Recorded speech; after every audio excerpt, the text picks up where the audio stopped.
As hybrid bodies have surged in popularity for video shooters, so has the desire for shooting in full frame.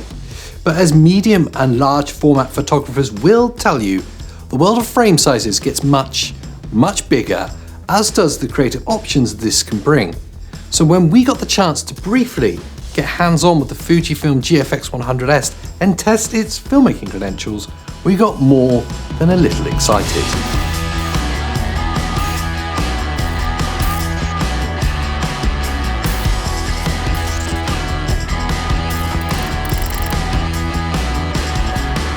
If you're new here, well, welcome to InGaff. We're professional video makers that make videos about making videos for people that make videos. And to help you make better videos, we make these videos about the things that make videos by making the video with the thing that makes videos. And now that that's cleared up, the TLDR question is, why would you want to shoot video with a massive medium format camera? Well, that's all about light.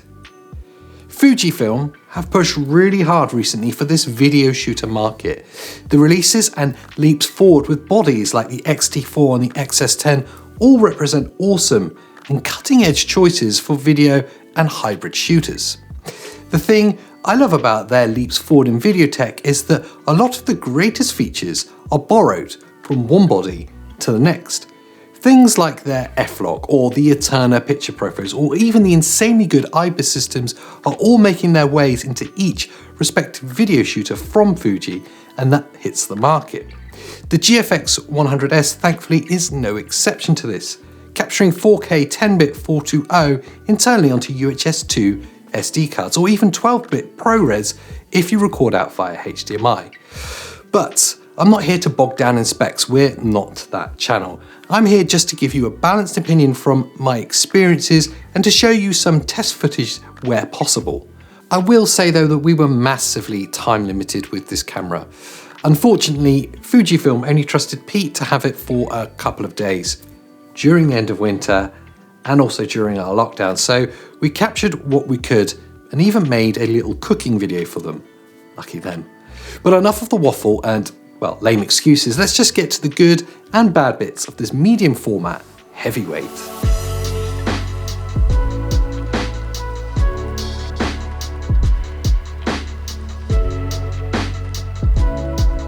We are lucky enough to get this camera with the brand new GF80mm f1.7 lens. And the first thing you notice is just how incredibly shallow the depth of field is from this larger format sensor and fast lens combo. It is literally wafer thin when wide open. It's at this point I wish we had more time with the camera because I would desperately love to test this out with shooting some interviews or maybe even some portrait style videos, as I know this is where this camera would have really come into its own. The beauty of that bokeh-licious depth of field is the ability to stop your lens down even further than you normally would, achieving even greater corner sharpness while still having that creamy bokeh-filled background.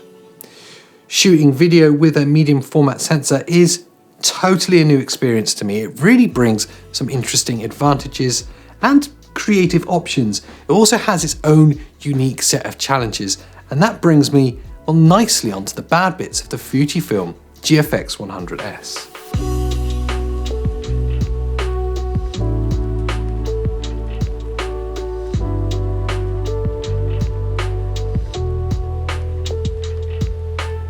So straight up in the bad bits are the ergonomics. This is a medium format camera after all. By its very nature, it's big, heavy, really not suited to the handheld run and gun shooting that I personally tend to love. As mentioned earlier, we also paired this with the GF80mm f1.7, which beyond its beauty is a fairly cumbersome and heavy lens to film with.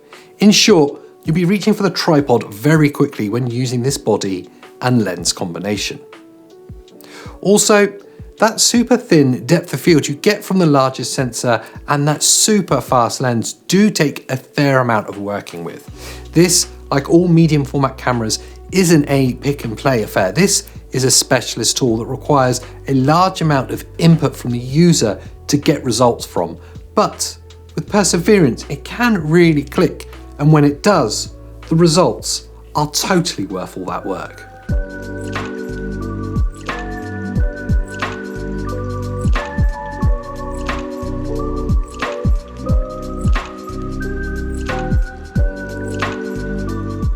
So in truth, this isn't a camera for everyone, or really even a camera for the casual creator. Fujifilm have much better offering for those filmmakers in the XS10 and X-T4, but I can totally see this camera being an incredible investment for photographers that want medium format, but also have a need or a desire for shooting really high quality video. This is a tool and not a toy, and a tool for a very niche number of users. For us, we'll stick to our minuscule Super 35 video cameras, for now at least. For some more information on the GFX100S, I'll put some links below, and whilst you're down there, why not consider subscribing, or maybe even dropping me a little comment to let me know how much better it is when I'm in the videos instead of Pete. Thanks for watching, and I'll see you next time. This video is about the medium format GFX100S from Fujifilm. We'll stick to our minuscule Super 34. I said it again, right at the same point!